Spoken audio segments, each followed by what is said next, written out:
sin fiersos the vansa Lucia and you unsa Maria or her clear friends.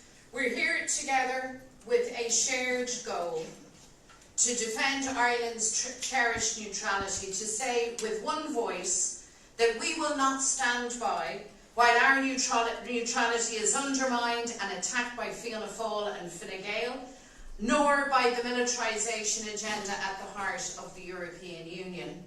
I want to say this: if they believe that they can push ahead with their plans unchallenged, then we have news for them, because we will fight like hell to stop them.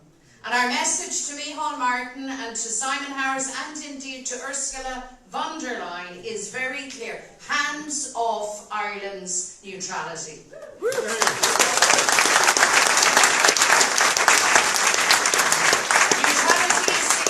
Neutrality, you see, goes to the very heart of who we are as a people, goes to the heart of what it means to be Irish. It's a shared value that binds us together, that looks to the world not to seek war, but peace, not aggression, but friendship.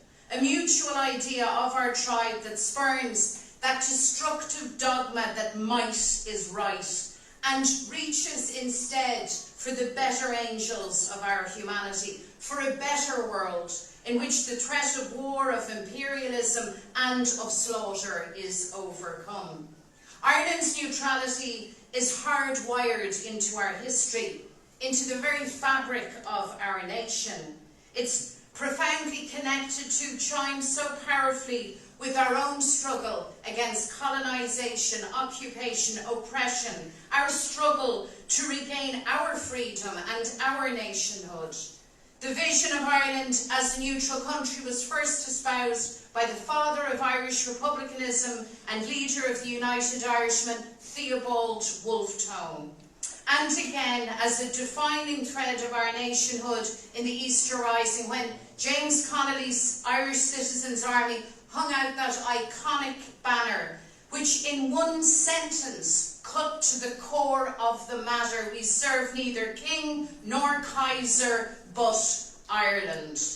And not alone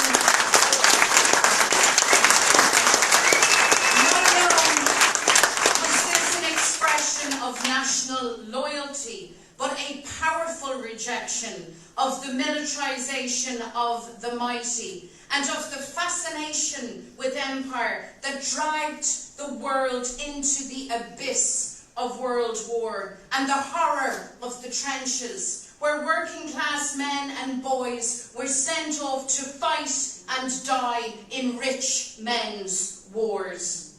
The Irish people, we learned the lessons of our history well, and our neutrality has stood us in good stead. It's the very bedrock upon which Ireland has built a powerful reputation as a voice for peace, for freedom, for justice in the world, as an honourable defender of human rights and democracy, as a respected champion of conflict resolution through dialogue. It has allowed members of our defence forces to wear the blue beret of UN peacekeeping missions with pride, and to stand in protection of the vulnerable throughout the world. We will not give up on that. Through their attack on our neutrality, the first front of which is their promise, their vow, as Catherine has said, to dismantle the triple lock, Micheál Martin and Simon Harris seek to surrender the power of Ireland's honourable diplomatic strength in international affairs. And the Taoiseach has made very clear in recent times that he will push ahead with this shameful plan. He says that this is necessary because the world has profoundly changed. Well, Russia's invasion of Ukraine, Israel's horrific genocide in Gaza, the tensions that we see between India and Pakistan are all testament to an instability in the world, perhaps a changed world. But I believe that's exactly why preserving and strengthening Irish neutrality now has never been more important. Never has it been more crucial for neutral states to stand up and be counted, to confront the instinct of the powerful to arm up, to flex their military muscles, and to go to war. So it is disgraceful that government would choose to use the volatility of the world as an alibi to tear down our neutrality, to dismantle the triple lock, so that Irish soldiers can be deployed in EU-led and NATO-led military misadventures that are not in Ireland's interest, without a UN mandate, and that can bring catastrophic consequences to the globe. We should never ever send out a message to the world that the United Nations no longer matters. Especially at a time when the European Union now blatantly intensifies its militarisation agenda. It openly engages now in an arms race, spending billions on weapons of war.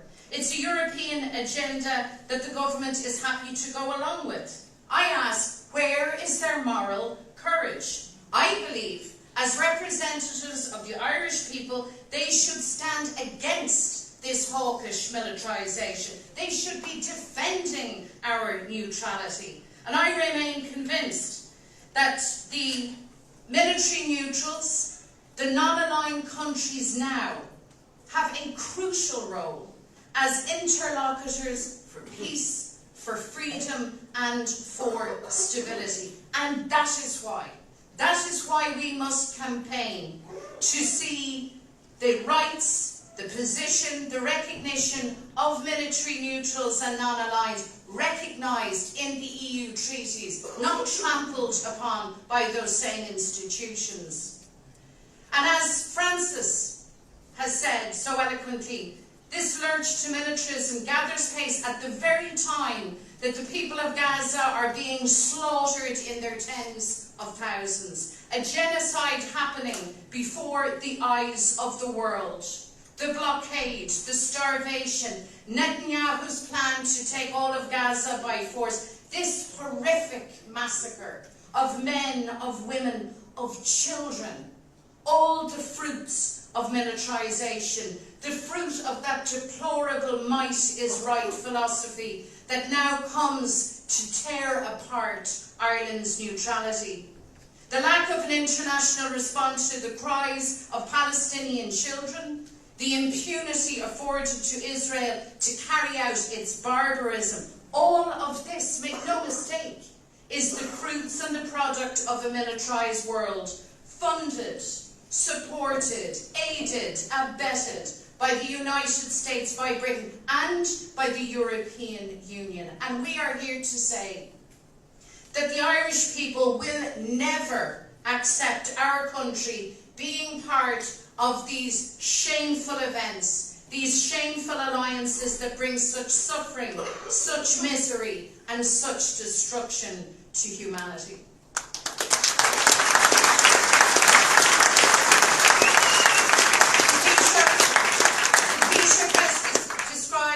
Israel's actions as war crime. He's right. The Taoiseach that says he's sickened by Israel's actions, he should be. But condemnation is not enough. Now is the time for action. And I suggest that the Irish government take the energy that they're dedicating to dismantling the triple lock on our neutrality and instead direct that positively, direct that constructively. Sanction genocidal Israel.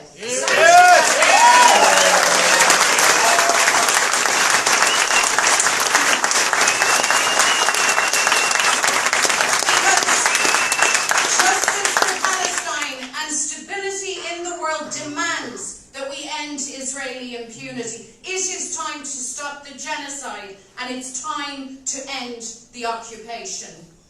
Friends, this is a time for knowing who we are. And in this battle to save Irish neutrality, none of us can be found wanting. We need to campaign relentlessly. On the streets, in our communities, on the airwaves, in the Dáil and the Shannon, in council chambers across the land. We have to ask people to join us. We have to facilitate people to get involved, to play their part. We need to put feet on the streets, and we need to raise our voices loudly in protest. I want to finish, if I may, with the words of this man. His name is William Rooney. He was a Gaeilgeoir, a Tír Gráthóir. He was born into tenement poverty here in Dublin. He died in May 1901. He was a formidable character, and we unveiled a plaque to him, by the way, today in the North Strand. And these were his words when he addressed the Celtic Literary Society on the 3rd of January 1900. I want you to listen to them. He describes the Irish ideal, and he says, "An Irish state self-supporting, self-funding, her flag respected in every port, her shores and her sympathy for the oppressed of every race and every colour, her voice in the Council of the Nations, her language, her laws and her achievements, the pride of all her people. Such is a national idea, and to Tone do we owe the fact that any of its most militant features still recommend themselves to the vast bulk of our countrymen and women." And so it was then, and so it is now.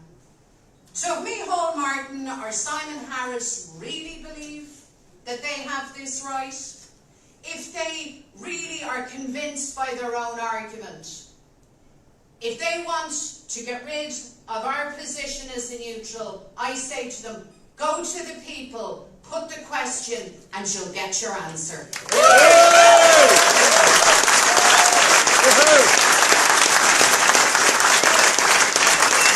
Like, share, and subscribe, and let us know your thoughts in the comments. We'd love to hear from you.